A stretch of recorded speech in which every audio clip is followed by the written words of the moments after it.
CBI ಕೊಡಬೇಕು ಅನ್ನುವಂಥ ವಿಚಾರದಲ್ಲೂ ಕೂಡ I am telling you any two institutions can't do it on a same issue.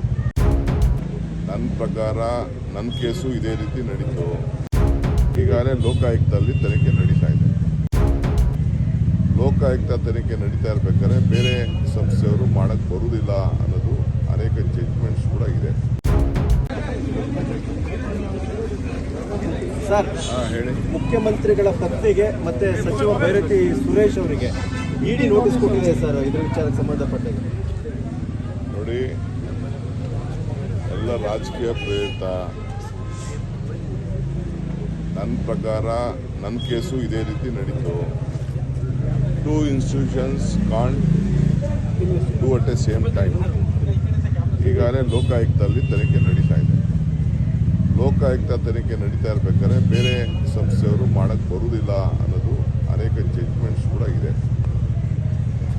So ಅದೇನಂತ ನನಗೆ ಮಾಹಿತಿ ತಿಳ್ಕೊಂಡು ಮಿಕ್ಕಿದ ವಿಚಾರ ಮಾತಾಡ್ತೀನಿ. ಯಾಕಂದ್ರೆ ಸಿಬಿಐ ಕೊಡಬೇಕು ಅನ್ನುವಂಥ ವಿಚಾರದಲ್ಲೂ ಕೂಡ I am telling you any two institutions can't do it on a same issue. There are various judgment. ಈ ನನ್ನ ಕೇಸಲ್ಲೂ ಸಿಬಿಐಯು ಅದೇ ಮಾಡ್ತಾ ಇತ್ತು, ಇಡಿನೂ ಅದೇ ಮಾಡ್ತಾ ಇತ್ತು.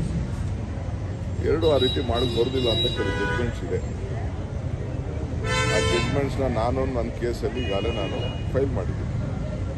This is our stand is very clear. This all political ಚಿಂಚಂಟಿ. ಸರ್ಕಾರದ ಬಗ್ಗೆ ಯಾರು ಮಾತಾಡಂಗಿಲ್ಲ ಅಂತ ಹೇಳಿದ್ರು ಕೂಡ ಡಿ ಸುಧಾಕರ್ ಅವರು ನಿನ್ನೆ ಒಂದು ಸ್ಟೇಟ್ಮೆಂಟ್ ಕೊಟ್ಟಿದ್ದಾರೆ. 5 ವರ್ಷ ಜಮೀರ್ ಅಹಮದ್ ಖಾನ್ ಮಾತಾಡ್ತಾರೆ, 5 ವರ್ಷ ಮುಖ್ಯಮಂತ್ರಿ. ಯಾರು ಏನು ಮಾತಾಡಿಲ್ಲ ಬಿಡಿ, ಅವರೆಲ್ಲ ಯಾರು ಏನು ಮಾತಾಡಿಲ್ಲ. ಸರ್ಕಾರ ಸುಭದ್ರವಾಗಿರ್ತದೆ. ನಾವೆಲ್ಲ ಚೀಫ್ ಮಿನಿಸ್ಟರ್ ಕಡೆ ಕೆಲಸ ಮಾಡ್ತಾ ಇದ್ದೀವಿ. 5 ವರ್ಷದ ವಿಚಾರ ಮತ್ತೆ ಮಾತಾಡ್ತಾರೆ. ಜಮೀರ್ ಅವರು ಮಾತಾಡಿದ್ದಾರೆ. If you like this video ಬೇಗ ಲೈಕ್ ಮಾಡಿ, ಕಾಮೆಂಟ್ ಮಾಡಿ, ಶೇರ್ ಮಾಡಿ ಹಾಗೂ ಯೋಯೋ ಟಿವಿ ಕನ್ನಡವನ್ನು ಸಬ್ಸ್ಕ್ರೈಬ್ ಮಾಡಿ.